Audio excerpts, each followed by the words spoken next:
ముఖ్యంగా రెవెన్యూ డిపార్ట్మెంట్లో వేల కోట్ల రూపాయల స్కామ్లు జరుగుతూ ఉన్నాయి. కాంగ్రెస్ ప్రభుత్వం ఎక్కడ భూములు ఎట్లా కొల్లగొట్టాలి, ఏ రకంగా ప్రభుత్వ భూములను చెరబట్టాలి అనేదే ఈ పాలనలో జరుగుతూ ఉంది. రైతుల ధాన్యం ఎట్లా కొనాలి, ప్రజలకిచ్చిన హామీలు ఎట్లా అమలు చేయాలి అనే దానికంటే కూడా ఎక్కడ ప్రభుత్వ భూములు కొల్లగొట్టాలి, ఎక్కడ కమిషన్లు కొట్టాలి అనే ధ్యాసే ఈ ప్రభుత్వానికి ఎక్కువగా ఉంది. ఈరోజు ఒక 1000 కోట్ల రూపాయల స్కామ్ను రెడ్ హ్యాండెడ్గా ఓపెన్ స్కామ్ విత్ డాక్యుమెంట్స్ బయటపెట్టబోతా ఉన్నాం. సరే, ఒక ప్రధాన ప్రతిపక్షంగా మేము ఇటు ప్రజా సమస్యల మీద పోరాడుతూ వస్తున్నాం, రైతాంగ సమస్యల మీద పోరాడుతున్నాం,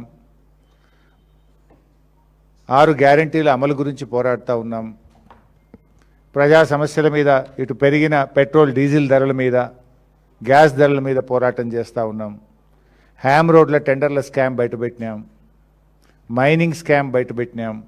మేము చేయాల్సిన ప్రయత్నం మేము చేస్తూ పోతున్నాం. ఇవాళ అందులో భాగంగా ఒక ఇంపార్టెంట్ స్కాము విత్ డాక్యుమెంట్స్ బయట పెడతా ఉన్నాం. ఇలా రాష్ట్ర ప్రభుత్వ పెద్దలు ఉన్నారు, రాష్ట్రంలో ఈరోజు క్యాబినెట్ మంత్రిగా పనిచేస్తున్న మంత్రి గారి పేరు మీద కూడా భూములు ఉన్నాయి. దీని వెనుక ముఖ్యమంత్రికి అత్యంత సన్నిహితుడిగా పేరు పొందిన వ్యక్తి, రాష్ట్ర ప్రభుత్వంలో ఒక కార్పొరేషన్గా పనిచేస్తున్న వ్యక్తి ఈ స్కామ్ వెనుక ఉన్నారు. ముఖ్యమంత్రికి కళ్ళు చెవులు అంతా ఆయనే అని, ముఖ్యమంత్రికి అత్యంత సన్నిహితుడిగా రాష్ట్ర ప్రభుత్వ వర్గాల్లో చెప్తున్నటువంటి వ్యక్తి కూడా ఈ స్కామ్ వెనుక ఉన్నట్టుగా మాకు తెలుస్తూ ఉంది.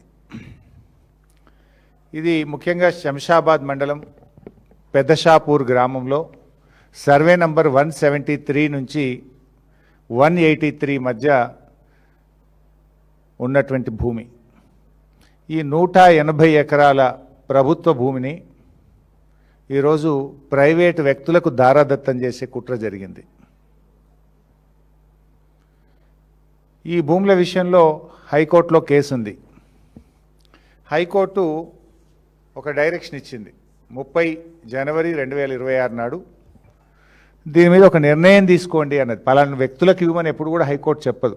హైకోర్టు ఏం చెప్తుందంటే, ఈ పిటిషన్ వచ్చింది, దీన్ని విచారించండి, దీని మీద తగిన నిర్ణయం తీసుకోండి అని చెప్పి చెప్తుంది హైకోర్టు.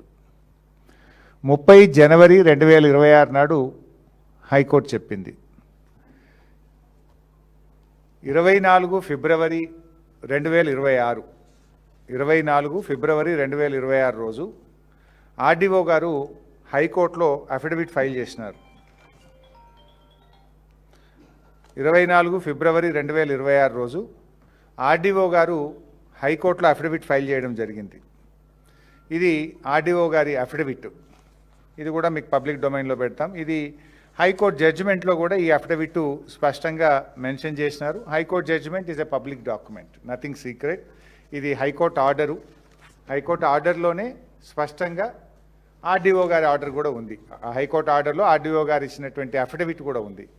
ఆర్డీఓ గారు ఆర్డర్ ఇస్తూ ఈ ల్యాండు ప్రభుత్వ భూమి అని స్పష్టంగా తేలుస్తూ ఆర్డీఓ గారు ఏం చెప్పినారు, హియర్ బై ప్రభుత్వ భూమి అని మొత్తం జడ్జిమెంట్ 6 పేజీలు చెప్తూ, the tahsildar Shamshabad mandal is hereby directed to protect the subject government lands from encroachment and initiate steps to include the scheduled suit properties in prohibitory list 22A.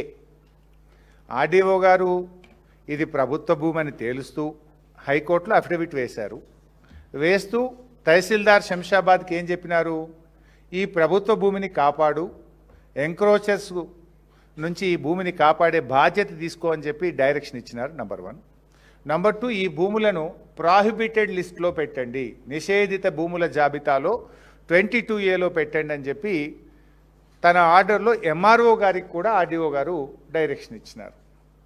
అయితే ఆర్డీఓ గారు ఏ రోజు ఇచ్చినారు, 24 ఫిబ్రవరి 2026. ఇది ప్రభుత్వ భూమి, ఈ భూమిని కాపాడండి, నిషేధిత జాబితాలో పెట్టండి అని ఎంఆర్ఓకు డైరెక్షన్ ఇచ్చినారు. తను ఆర్డీఓగా ల్యాండ్ ట్రిబ్యునల్ చైర్మన్గా తన ఆర్డర్ను హైకోర్టులో కూడా వారు దాఖలు చేయడం జరిగింది. ఇక ఇక్కడే ట్విస్ట్ ఉంది. ఇది ప్రభుత్వ భూమని 24 తారీఖు ఫిబ్రవరి నాడు ఆర్డీఓ గారు తేల్చారు.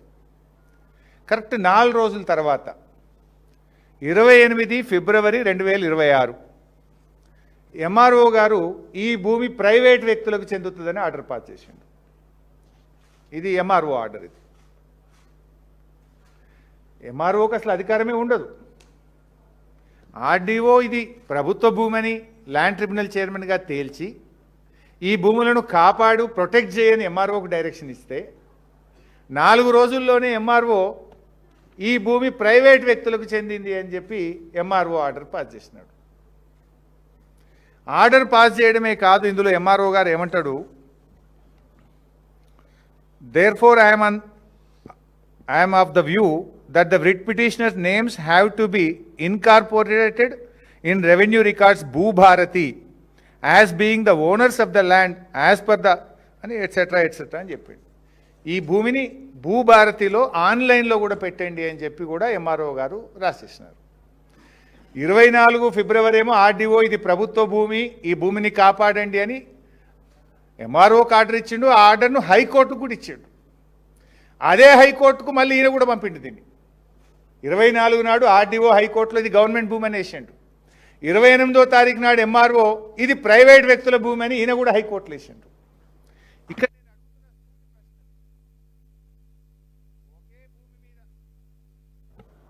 నేను అడుగుతున్న సూటి ప్రశ్నలు, ఒకే భూమి మీద 4 రోజుల వ్యవధిలో ఆర్డీఓ గవర్నమెంట్ భూమి అంటాడు, ఎంఆర్ఓ ప్రైవేట్ భూమి అంటాడు. ఈ భూమి విలువ 1000 కోట్ల రూపాయలు. రెండవ ప్రశ్న, మరి ఆర్డీఓ గారు ఇది ప్రభుత్వ భూమి అని హైకోర్టులో వేస్తే ఆర్డీఓ డైరెక్ట్ అయితే పోడు కదా. అక్కడ ఎవరు ఉంటారు? జీపీ రెవెన్యూ ఉంటాడు, గవర్నమెంట్ ప్లీడర్ ఉంటాడు. ఏ కాగితమైన జీపీ రెవెన్యూకి ఇస్తే జీపీ రెవెన్యూ కోర్టులో ఫైల్ చేస్తారు. మరి 4 రోజుల్లో మళ్ళీ ఎంఆర్ఓ ఇది ప్రైవేట్ భూమి అంటే అదే జీపీ రెవెన్యూ దీన్ని కూడా హైకోర్టుకి ఎట్లా ఫైల్ చేస్తాడు?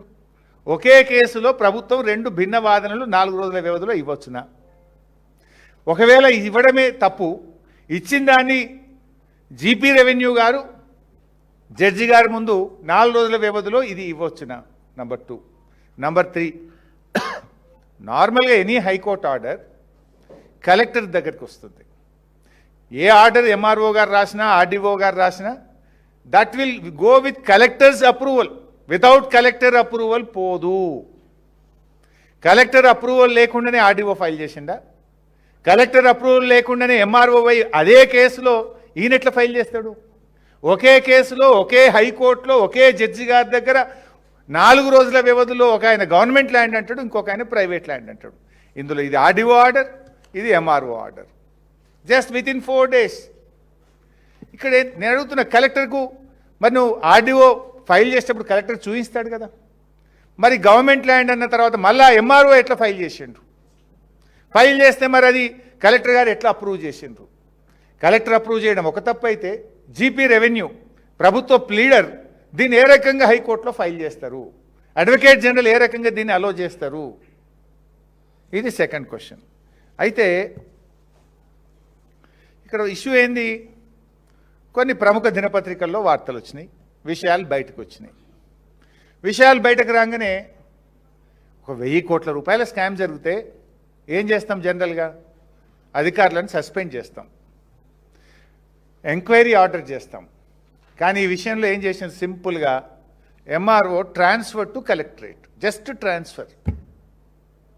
ఒక చిన్న తప్పు చేస్తేనే ఈ కాలంలో సస్పెండ్ చేస్తున్నారు, జైల్లో పెడుతున్నారు, ఏసీబీ కేసులు పెడుతున్నారు. ఈ ఎంఆర్ఓ గారి మీద ఏసీబీ రైడ్ అయింది, ఆఫీస్కు ఏసీబీ అధికారులు పోయినరు. కానీ విషయం తెలిసిన ప్రభుత్వ పెద్దలు వెంటనే ఏం చేసినరో కానీ చుప్ చాప్ ఏసీబీ వాపసు వచ్చింది. ఏసీబీ వాపసు వచ్చింది, యాక్షన్ తీసుకోలే. ఏసీబీ అధికారులు వాపసు వచ్చిండ్రు, ఒక చిన్న ట్రాన్స్ఫర్తో సరిపెట్టేసిండ్రు. అంటే దీని వెనుక ఎవరు ఉన్నారు? ముఖ్యమంత్రికి అత్యంత సన్నిహితుడిగా ఉన్న వ్యక్తి దీని వెనుక ఉన్నాడు కనుకనే ఏసీబీ ఆ రోజు చర్యలు తీసుకోకుండా వెనక్కి వచ్చింది. ముఖ్యమంత్రి గారి సన్నిహిత వ్యక్తుల యొక్క ఒత్తిడి ఉంది కనుకనే ఎంఆర్ఓను సస్పెండ్ చేయకుండా కేవలం ట్రాన్స్ఫర్తో సరిపెట్టినారు. దీని వెనుక ప్రభుత్వ పెద్దలు అత్యంత కీలక వ్యక్తులు ఉన్నారు గనుకనే లోతైన విచారణ జరగలేదు. ఇప్పుడు ఎంఆర్ఓ ఫైల్ చేస్తే అది కలెక్టర్కి తెలిసి జరిగిందా, ప్రభుత్వ పెద్దలకు తెలిసి జరిగిందా? ఏ ధైర్యం మీద ఎంఆర్ఓ ఆర్డీఓ ఆర్డర్ను ధిక్కరించి, పై అధికారి ఆర్డర్ను ధిక్కరించి ఇది ప్రైవేట్ వ్యక్తులకు ఇంత విలువైన భూమిని కట్టబెట్టిండు? ఆయనకంత ధైర్యం ఉంటుందా ఒక తహసీల్దార్కు? ఆల్రెడీ నీ పై అధికారి ఇది గవర్నమెంట్ ల్యాండ్ అని తేల్చిండు, దీన్ని కాపాడుమని నీకు డైరెక్షన్ ఇచ్చిండు, దీన్ని నిషేధిత జాబితాలో పెట్టమని నీకు డైరెక్షన్ ఇచ్చిండు. దానికి భిన్నంగా 4 రోజుల్లోనే నువ్వు ఇది పట్టా భూమని ఆర్డర్ ఇచ్చే ధైర్యం తహసీల్దార్కు ఎక్కడిది? ఇన్ని వేల కోట్ల రూపాయల ఆస్తిని ప్రైవేట్ వ్యక్తులకు ధారాదత్తం చేసిన ఎంఆర్ఓకు కేవలం ట్రాన్స్ఫర్ రూపంలో ఎందుకు కాపాడుతున్నారు? ఎంఆర్ఓ కాపాడడం వెనుక ఉన్న పెద్దలు ఎవరు? ఇవన్నీ బయటకు రావాల్సిన అవసరం ఉంది. యాక్చువల్లీ ఇందులో సర్ప్రైజ్ ఏంటంటే అసలు ఎంఆర్ఓకు ఆయన పార్టీయే కాదు. ఈయన హైకోర్టులో ఎందుకు అఫిడవిట్ వేసిండు? ఆల్రెడీ ఆర్డీఓ వేసిన తర్వాత ఈయన వేయాల్సిన అవసరం ఎందుకు వచ్చింది? దీన్ని జీపీ ఎట్లా అలౌ చేసిండు, దీన్ని కలెక్టర్ ఎట్లా అలౌ చేసిండు? ఇది ఒక పార్ట్. ఇందులో ఎంఆర్ఓ లాస్ట్లో నేను మీకు చదివి వినిపించిన లాస్ట్ బట్ 1 పేరాగ్రాఫ్లో వీళ్ళ పేర్లు మొత్తం భూభారతిలో ఎక్కించండి అని చెప్పి కూడా ఎంఆర్ఓ గారు రాసిండ్రు. ఆయన రాయడం, భూభారతిలో ఎక్కించడం కూడా జరిగిపోయింది. These are all the documents. మొత్తం 170 ఎకరాలు భూభారతిలో ఎక్కించేసిండ్రు. ఏ రోజు ఎక్కించిండ్రు? అయితే దాంట్లోకి పోయే ముందు అసలు భూభారతి చట్టం ఏం చెప్తుంది, మన రాష్ట్రంలో ఉన్న భూభారతి చట్టం ఏం చెప్తుందో కూడా చదివి వినిపిస్తా. భూభారతి చట్టం ఏం చెప్తుందంటే, mutation in other cases, any person are a person who acquire rights over land through various mods stated in clauses H and S of subsection 12 of section 2 and seeking mutation shall make an application in the prescribed format to the RDO through the website prescribed for this purpose. On receipt of the application, the RDO shall within the time prescribed determine as to whether and if so in what manner the record of rights may be amended in consents. అంటే ఆర్డీఓకు దరఖాస్తు పెట్టాలి, RDO దాన్ని ఇచ్చినటువంటి సమయంలో దీన్ని అమలు చేయాలి RDO అని చెప్పి మన భూభారతి చట్టం చెప్తుంది. కానీ ఇక్కడ ఎంఆర్ఓనే దీన్ని భూభారతిలో పెట్టండి అని చెప్పి చెప్పిండు. ఎంఆర్ఓ చెప్పిండు, ఇక్కడ భూభారతిలో ఎంట్రీ అయిపోయింది. ఇట్లా చాలా ఉన్నాయి వ్యక్తులు, ఒక పేరు చదువుతాయి. ఇంట్లో కల్పనారెడ్డి, తండ్రి పేరు కృష్ణారెడ్డి, సర్వే నంబర్ 172, 2 ఎకరాలు patta land. The records are updated on 24 May 2026, అంటే 24 మే 2026 నాడు భూభారతిలో ఇది పట్టా భూమిగా ఎక్కించేయడం జరిగింది. ఇట్లా మొత్తం 170 ఎకరాలు ఎక్కించారు. ఇంట్లో కొంతమంది మంత్రులు, మంత్రుల కుటుంబ సభ్యులు, వాళ్ళ వివరాలు కూడా ఉన్నాయి, వాళ్ళ పేర్లు కూడా ఎక్కినాయి. ఇలా అవి ఎవరు ఏందనేది బయట పెడతాం మళ్ళీ. అయితే మరి ఈ భూమి ప్రభుత్వ భూమిని ఆర్డీఓ చెప్పినప్పుడు ఎంఆర్ఓ పట్టా భూమికి ఎట్లా తెలుస్తాడు? మరి ప్రభుత్వం, రాష్ట్ర ప్రభుత్వం దృష్టికి వచ్చింది, ఇది స్కామ్ అయిందనే విషయం వచ్చింది, బయటపడ్డది, పత్రికలు రాసినాయి. ఏం చేసిండ్రు? గప్చుప్గా ఎంఆర్ఓని ట్రాన్స్ఫర్ చేసిండ్రు, ముటేషన్ మాత్రం చేసుకున్నారు. నిజంగా ప్రభుత్వానికి చిత్తశుద్ధి ఉంటే, ప్రభుత్వ పెద్దల ప్రమేయం లేకపోతే ఈ భూమిని వెంటనే ప్రభుత్వం స్వాధీనం చేసుకోవాలి కదా, దీని మీద యాక్షన్ తీసుకోవాలి కదా. ఎందుకు తీసుకోలేదు అని అడుగుతా ఉన్నాం. ఏసీబీ వాళ్ళు అరెస్ట్ చేయరు, ప్రభుత్వం సస్పెండ్ చేయదు, భూమిని వెనక్కి తీసుకోరు, ఎంఆర్ఓ ఆర్డర్ను సస్పెండ్ చేయరు, భూభారతిలో పట్టా భూమిగా మార్చింది కదా, దాన్ని తిరిగి నిషేధిత జాబితాలో పెట్టాలన్నా వద్దా? నిషేధిత జాబితాలో పెట్టరు. మంచిగా బాజాప్తా ఈ భూమిని ఈరోజు టోటల్గా పట్టా భూమిగా మారుస్తూ భూభారతిలో 170 ఎకరాలు ఎంట్రీ చేసిండ్రు. These are all the records. ఇదే సర్వే నెంబర్. ఎంఆర్ఓ తప్పు చేసిండని ట్రాన్స్ఫర్ చేసిండు మీరే, మళ్ళీ భూభారతిలో ఎంట్రీ చేసింది మీరే. ఏం జరుగుతుంది దీని వెనుక? మీ ఆర్డీఓ గారే ప్రభుత్వ భూమి అని స్పష్టంగా హైకోర్టులో అఫిడవిట్ ఫైల్ చేసిండ్రు. మీ ఆర్డీఓ గారే ఈ భూములను నిషేధిత జాబితాలో పెట్టాలని చెప్పిండ్రు. మరి ఈరోజు మరి ఏ రకంగా ఎంఆర్ఓకు ఆ అధికారమే లేదు. మరి ఎంఆర్ఓ ఆర్డర్ మీద నార్మల్గా భూభారతిలో ఎంట్రీలు జరగాలంటే that will happen with collector permission, that will happen with CCLA permission. అంటే దీని వెనుక కలెక్టర్ ఉన్నాడా, CCLA ఉన్నాడా? కలెక్టర్ CCLA ఉన్నారంటే దీని వెనుక మరి ఇంకా ఉన్న ప్రభుత్వ పెద్దలు ఎవరు ఈరోజు తేలాల్సినటువంటి అవసరం ఉంది. ఇంత 1000 కోట్ల రూపాయల విలువైన భూమిని ఆర్డీఓ ప్రభుత్వ భూమి అని చెప్తుంటే ఎట్లా ఒక చిన్న ఎంప్లాయీ ఎంఆర్ఓ దీన్ని ప్రైవేట్ భూమి తెలుస్తాడు? ఎట్లా ఇది రాత్రికి రాత్రే భూభారతిలో ప్రైవేట్ భూమిగా ఎట్లా మారుతుంది అనేటువంటిది ఈరోజు మేము అడుగుతా ఉన్నాం. మేము అందుకే సూటిగా ప్రభుత్వాన్ని కోరుతున్నాం, ఒకవేళ ఈ గవర్నమెంట్కు ఈ స్కామ్తో సంబంధం లేకపోతే, ప్రభుత్వ పెద్దలకు ప్రమేయం లేకపోతే వెంటనే ఎంఆర్ఓ ఆర్డర్ను సస్పెండ్ చేయండి. ఆ తప్పుడు ఆర్డర్ ఇచ్చిన ఎంఆర్ఓను సర్వీస్ నుంచి డిస్మిస్ చేయండి. హైకోర్టు ఆర్డర్ మీద అప్పీల్కు వెళ్ళండి. భూభారతిలో పట్టాభూమిగా దీన్ని మార్చినారు కనుక దాన్ని తిరిగి వెంటనే నిషేధిత జాబితాలో పెట్టండి. మీరు మాటికి చీటికి ప్రతిపక్షాల మీద మేము ఏదైనా మాట్లాడంగానే సిఐడి ఎంక్వైరీ, విజిలెన్స్ ఎంక్వైరీ, కమిషన్లు, సరే వేసుకోండి, మేమేమి దానికి భయపడేది లేదు. కానీ దీని మీద ఎందుకు ఒక సిట్ అయ్యావు? దీని వెనుక ఉన్న ప్రభుత్వ పెద్దలు ఎవరు? దీని ఎందుకు ఇంత పెద్ద ధైర్యం ఆ తహసీల్దార్ చేసి ఇన్ని వందల వేల కోట్ల భూమిని ఏ రకంగా ఆర్డీఓ ఆర్డర్లను ధిక్కరించి పట్టాభూమిగా మార్చిండో వెలికి తీయాలంటే ఒక సిట్ అయ్యి దీని మీద సిఐడి ఎంక్వైరీ అయ్యి ఈ విషయాలన్నీ బయటకు తీసి ఈ భూమిని కాపాడండి. ఏ ధైర్యం మీద చేసిండు? దీని మీద ఓన్లీ ఎంఆర్ఓ ట్రాన్స్ఫర్తో సరిపెట్టినారే, దీని వెనుక కలెక్టర్ గారు ఉన్నారా, CCLA ఉన్నారా? ఉన్నతాధికారుల ప్రమేయం లేకుండా, ఉన్నతాధికారుల డైరెక్షన్ లేకుండా ఎంఆర్ఓ ఈ రకంగా ఇంత విలువైనటువంటి శంషాబాద్లో ఇంత విలువైన భూమిని 170 ఎకరాల భూమిని ప్రైవేట్ వ్యక్తులకు ధారాదత్తం చేసే ధైర్యం ఒక తహసీల్దార్కు ఉంటుందా అని మేము అడుగుతా ఉన్నాం. మీది నిజమైన ప్రజాపాలన అయితే, మీ మాటల్లో నిజాయితీ ఉంటే, మీకు దీంట్లో భాగస్వామ్యం లేకపోతే, మీరు తప్పు చేయకపోతే, దీని వెనుక ప్రభుత్వ పెద్దల ప్రమేయం లేకపోతే వెంటనే ఈ భూములను నిషేధిత జాబితాలో పెట్టండి. తహసీల్దార్ ఆర్డర్ను సస్పెండ్ చేయండి, తహసీల్దార్ను డిస్మిస్ చేయండి, లోతైన విచారణ జరిపి దీని వెనుక ఉన్న పెద్దలను బొక్కలను నెట్టండి అని చెప్పి డిమాండ్ చేస్తున్నాం. Thank you.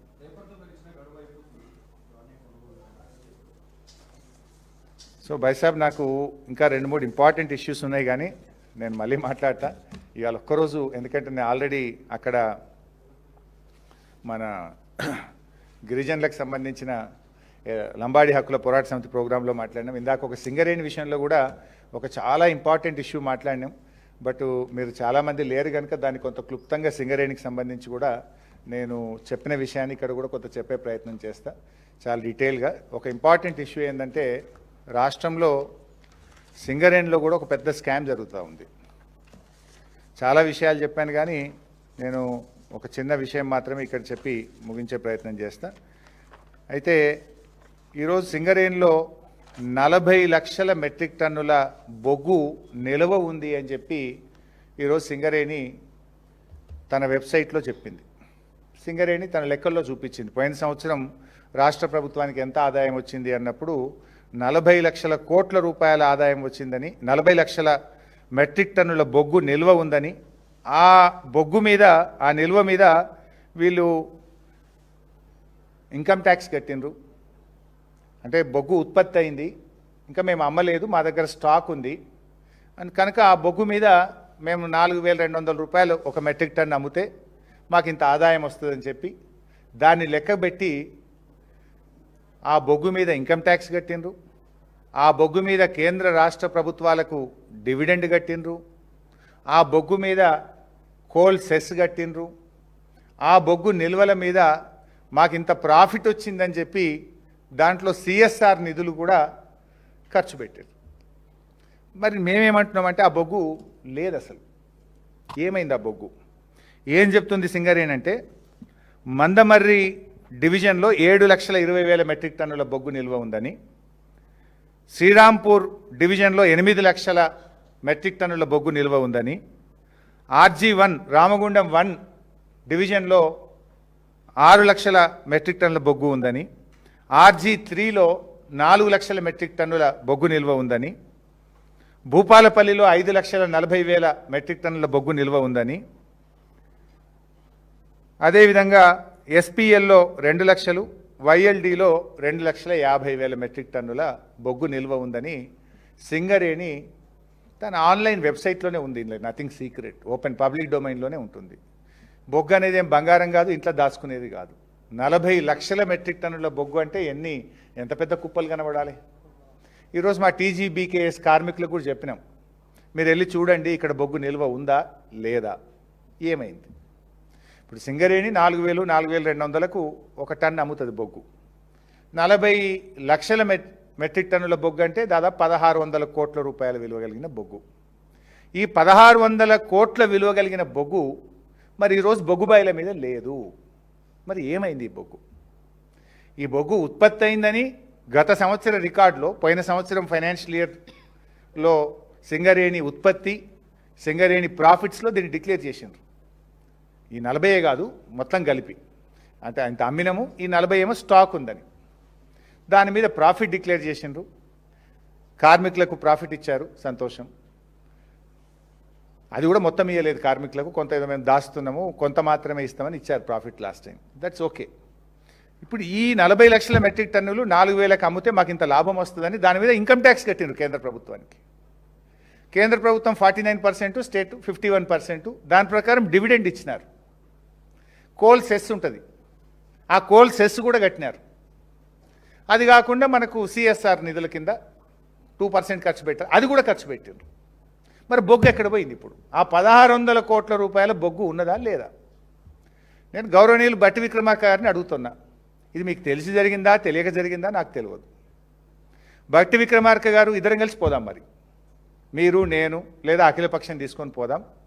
మరి ఇప్పుడు నేను చెప్పిన ప్రకారంగా బొగ్గు ఉన్నదా లేదా? ఉంటే సంతోషం, నేను క్షమాపణ చెప్తా. ఒకవేళ లేదు, దాని మీద ఏం విచారణ చేద్దాం. ఎటుపోయింది ఆ బొగ్గు? 1,600 కోట్ల రూపాయల విలువ కలిగిన బొగ్గు ఈరోజు లేదు. I'm saying with authority. నేను మా కార్మికులతో క్రాస్ చెక్ చేసుకొని చెప్తున్నా, 40 లక్షల మెట్రిక్ టన్నుల బొగ్గు నిల్వ ఉందని మీరు చెప్తున్నారు. ఇవాళ ఆ బొగ్గు నిల్వ లేదు. మరి ఎక్కడ మాయమైంది ఆ బొగ్గు? ఎవరు అమ్ముకున్నారు ఆ బొగ్గును? ఈ 1,600 కోట్ల రూపాయల విలువ కలిగిన బొగ్గు ఎక్కడ పోయింది?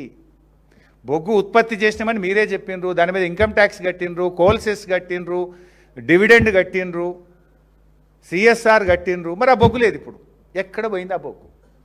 ఏదో ఒక బొగ్గు ముక్క అంటేనేమో ఏదైనా దాయొచ్చు, ఇదే ముక్క కాదు కదా, 40 లక్షల మెట్రిక్ టన్నులు. సో భట్టి గారు, మీరు ఒక్కరే వెళ్ళి చూసేస్తారా? అఖిలపక్షాన్ని తీసుకుపోతారా? లేదు మా TGBKS ఆధ్వర్యంలో మమ్మల్ని వెళ్ళమంటారా? ఈ బొగ్గు ఏమైందో ఈరోజు రాష్ట్ర ప్రజలకు సమాధానం చెప్పాలి, సింగరేణి కార్మికులకు సమాధానం చెప్పాలి. ఇక చాలా విషయాలు ఉన్నాయి సింగరేణికి సంబంధించి, కానీ ఇవాళ మేము సూటిగా ఈ అంశాన్ని ప్రభుత్వం దృష్టికి తెస్తున్నాం.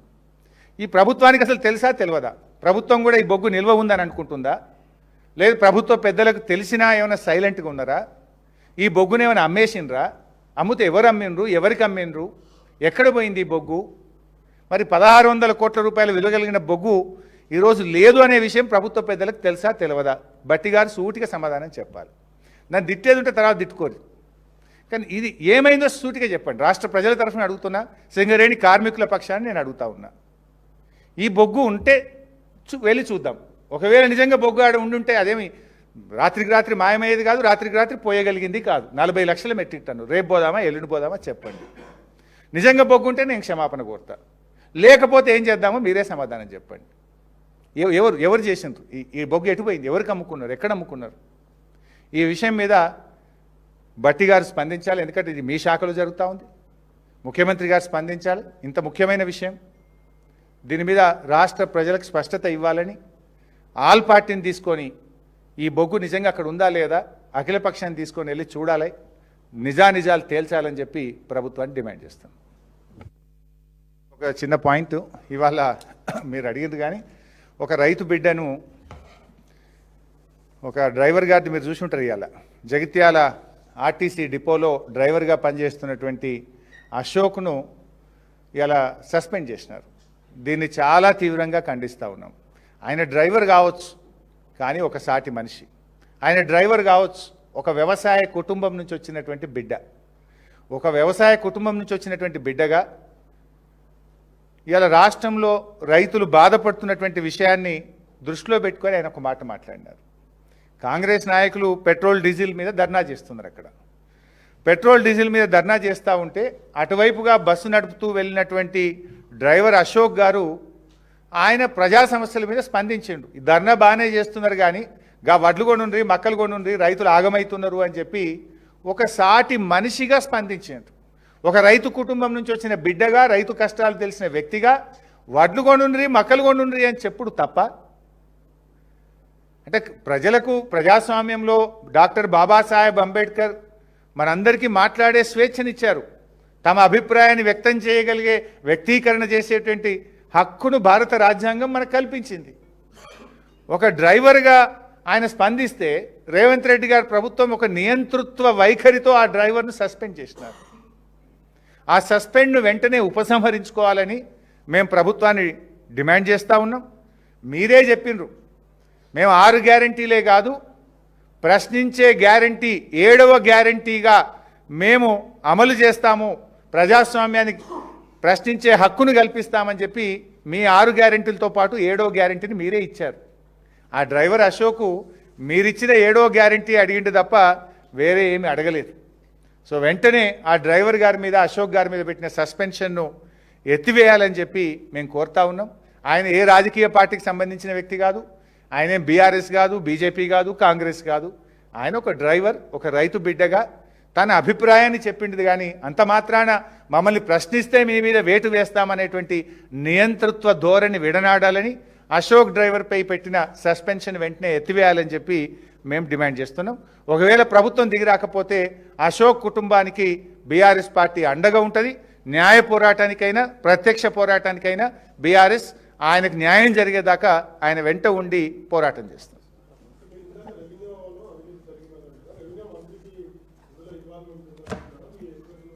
ఇక అది ఎవరికి ఉంది అనేది ప్రభుత్వ పెద్దలు తేల్చండి. ఇప్పుడు ఒకవేళ మీకు ఇన్వాల్వ్మెంట్ లేకపోతే నేను చెప్పిన డిమాండ్స్ చెప్పిన కదా, ఎంఆర్ఓ ఆర్డర్ను రద్దు చేయండి, ఎంఆర్ఓని సస్పెండ్ చేయండి, భూభారతి ఎంట్రీస్ను వెంటనే రద్దు చేసి నిషేధిత జాబితాలో పెట్టండి, హైకోర్టు ఆర్డర్ మీద అప్పీల్కి వెళ్ళండి, మీ నిజాయితీ నిరూపించుకోండి. If you are not involve, you prove yourself. And ఎవరైతే దీంట్లో ఇన్వాల్వ్ అయినరో యాక్షన్ తీసుకోండి వాళ్ళ మీద. ఆ ముఖ్య అనుచరుడు ఎవరు, ఆ రాష్ట్ర మంత్రి ఎవరు, త్వరలో వాటిని కూడా బయట పెడతాం. మా దగ్గర ఆ వివరాలు కూడా ఉన్నాయి. లెట్స్ సీ గవర్నమెంట్ ఎట్లా స్పందిస్తుంది, ఏం స్పందిస్తుంది. డాక్యుమెంట్స్ లేక కాదు, అప్రాపరేట్గా స్పందిస్తాం. అవి కూడా మా దగ్గర రెడీగా ఉన్నాయి. బట్ ఎప్పుడు వదలాలనో అప్పుడు వదులుతాం. ఆ రాష్ట్ర మంత్రి ఎవరు, ఆ ముఖ్య అనుచరుడు ఎవడు, మరి అది ప్రభుత్వమే స్పందించి చర్యలు తీసుకుంటే ప్రభుత్వానికి గౌరవం మిగులుతుంది.